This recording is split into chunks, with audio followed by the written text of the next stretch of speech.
नमस्कार, मी पंजाब डक. आज आहे 11 जुलै 2026. आजपासूनचा महाराष्ट्रातील शेतकऱ्याला एक अंदाज देणार आहे.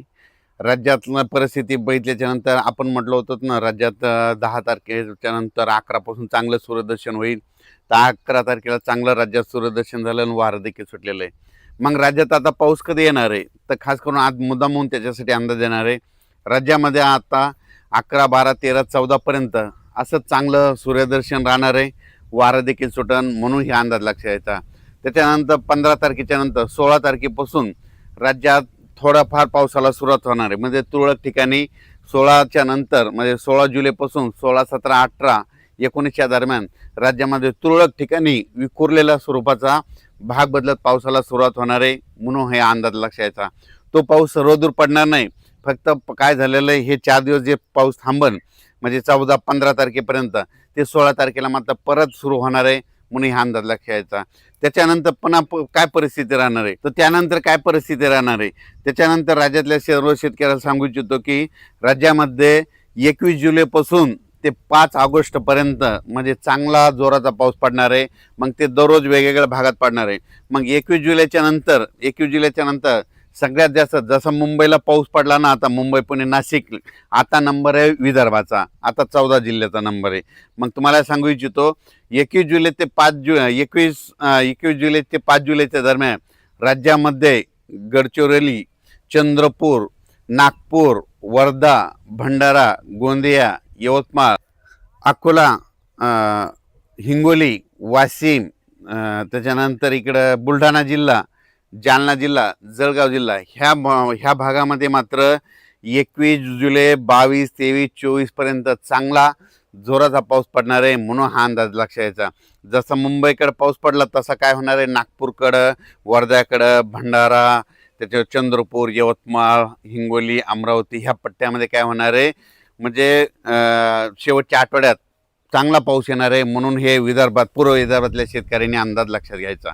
21 जुलै ते 5 ऑगस्टच्या दरम्यान विदर्भामध्ये चांगला पाऊस पडणार आहे. पूर्व विदर्भ आणि पश्चिममध्ये 6, 5, 11 जिल्ह्यामध्ये चांगला पाऊस पडणार आहे म्हणून विदर्भवासियासाठी आनंदाची बातमी.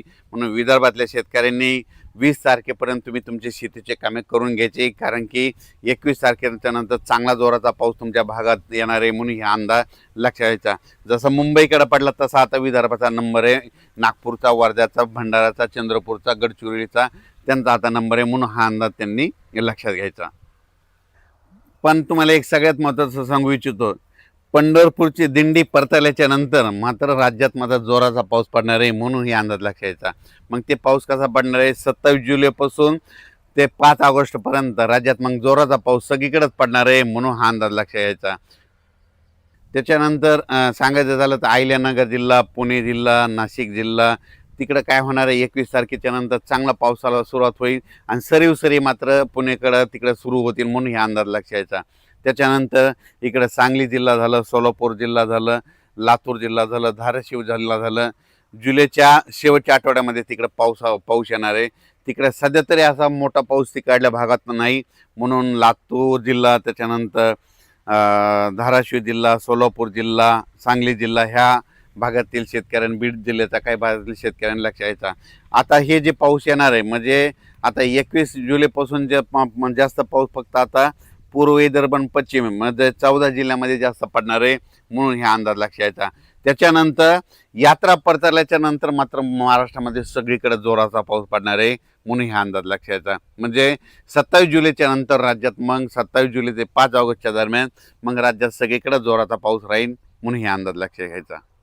तसेच काही जिल्ह्यामध्ये आणखीन अद्यापही काही काही भागात पाऊस झाला नाही. त्याच्यामध्ये नंदुरबार जिल्हा एक आहे, सोलापूर जिल्हा एक आहे, लातूर जिल्ह्याचा काही भाग आहे, धाराशिव जिल्ह्याचा भाग आहे, बीड जिल्ह्याचा काही भाग आहे, नांदेडचा काही भाग आहे, सांगलीचा काही भाग आहे.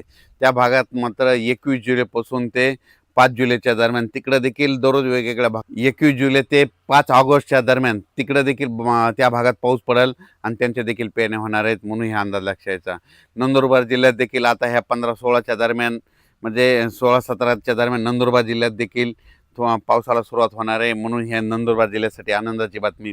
राज्यात मात्र 15 जुलै, 16, 17, 18ला विखुरलेल्या स्वरूपात भाग बदलत पाऊस पडणार आहे. सर्वदूर पडणार नाही फक्त पाऊस सुरू होणार, एकदम असा बंद पडणार नाही म्हणून हे अंदाज खास करून मग अंदाज दिलेला आहे. कारण की प्रसारमाध्यमातून खंड असा शब्द वापरला. तुम्हाला सांगू इच्छितो एकदम खंड म्हणजे की सगळा पाऊस बंद असतो, तसं काही होणार नाही. 15, 16, 17, 18च्या दरम्यान राज्यात परत पाऊस थोडाफार सुरुवात होणार आहे. त्याच्यानंतर काय होणार, 21 जुलैपासून ते 5 ऑगस्टच्या दरम्यान राज्यात पुन्हा पाऊस चांगला सक्रिय होणार आहे. 2 चक्रीवादळ येणार आहेत. एक पहिलं चक्रीवादळ येईल, ते काय होईल, ते गडचिरोलीकडून पूर्व विदर्भातून लगेच असं पूर्व विदर्भाकडून पश्चिमी विदर्भात जाईल, पश्चिमी विदर्भाकडून उत्तर महाराष्ट्राकडे जाईल, उत्तर महाराष्ट्राकडून गुजरातकडे जाऊन धुमाकूळ घालेल. पण ते जात असताना काय होईल, महाराष्ट्रात मात्र पाऊस पडेल म्हणून हे लक्षात येतं. काही भागात रिमझिम पडेल, काही ठिकाणी जोरात पडेल. म्हणून येते 21 जुलै ते 23-24 पर्यंत त्याचा असर राहील. त्याच्यानंतर परत एकदा पुन्हा एक आणखीन पाठीमागून एक लो प्रेशर तयार होईल आणि त्याचा पाऊस पुन्हा काय होईल 27 जुलैच्या नंतर, ते 27 जुलै ते 5 ऑगस्टच्या दरम्यान ते पाऊस येईल. म्हणून हे अंदाज लक्षात यायचा. राज्यात एकदम सगळीकडे पाऊस असा बंद काय होणार नाही. राज्यात फक्त 4 दिवस म्हणजे आज 11, 12, 13, 14 पर्यंत राज्यात चांगलं उन्हाची तीव्रता वाढेल आणि आता वारं जोरात सुटेल म्हणून हा अंदाज लक्षात घ्यायचा. त्या भागात अद्यापही पाऊस झाला नाही, त्या भागात मात्र 21 जुलै ते 5 ऑगस्टच्या दरम्यान पाऊस पडेल आणि त्यांची देखील पेरण्या होतील म्हणून हा अंदाज शेतकऱ्यांनी लक्षात घ्यायचा. अचानक वातावरण बदल झाला, परत एक मेसेज दिला जाईल. धन्यवाद.